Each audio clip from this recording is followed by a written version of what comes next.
আমি ইয়াত মানি নলওঁ আমাৰ ইয়াত পৰিৱেশ বিনষ্ট হ'ব আমি মানি নলওঁ মহাজনীত মদৰ দোকান নচলিব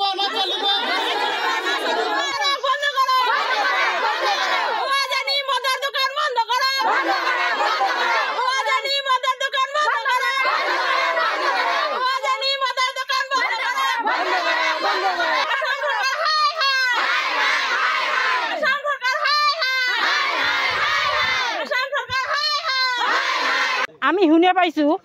যে মন্দিৰ এটা থাকিলে মন্দিৰৰ ওচৰৰ বোলে 500 ফুট দূৰত এটা মদৰ দোকান হ'ব লাগে কিন্তু ইয়াতে মন্দিৰৰ ওচৰতে যে পাৰমিশনখন দিছে যিজন মানুহে ইনস্পেকশন কৰিছে ভেৰিফিকেশন কৰিছে সেইজন মানুহে কি চোৱা নাই নেকি মন্দিৰখনৰ পৰা এই মদৰ দোকানখন কিমান দূৰ ফাকত আছে নেদেখাকৈ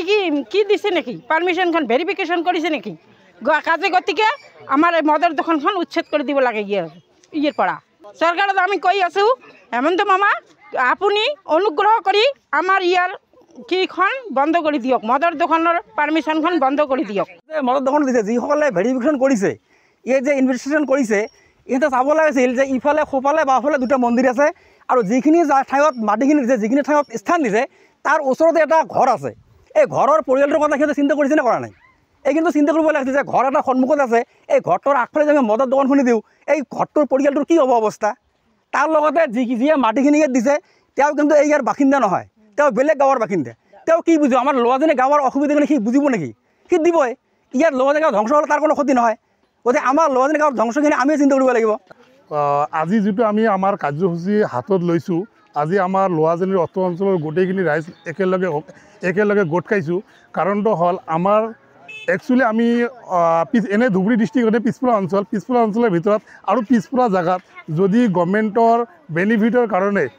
অলৰেডি তাহাঁতে বেনিফিটৰ কাৰণে সিহঁতক ৱাইন শ্বপৰ লাইচেঞ্চ দিছে নাজানো কেনেকৈ আমাৰ ইয়াতে গ্ৰাম পঞ্চায়তে কেনেকৈ চাৰ্টিফিকেটখন দিলে কেনেকৈ পাৰ্মিশ্যন দিলে